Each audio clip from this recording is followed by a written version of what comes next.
Hi, I'm Joe with RDI, here with another one of our tips and tricks. Today we're going to talk about stair railing and in particular the post involved in an installation.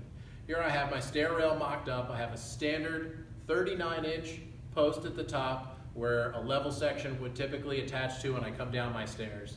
I have plenty of room here. My bracket's going to attach. I'm not going to have an issue here. At the bottom you can see though my railing's actually taller than this 39-inch post. I'm going to run out of posts. I'm not going to be able to attach my bracket.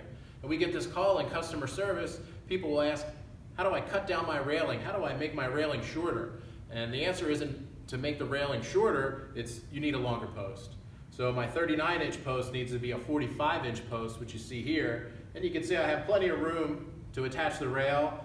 I'm going to be able to attach my brackets here, or if I had my post up here on the step, again, I have plenty of height to attach my bracket. I don't need to make a trip back to the store to get a different post. I have the correct materials on the job. I'm going to save time and have plenty of time for libations. If you want more detailed instructions or videos, please visit us at rdirail.com.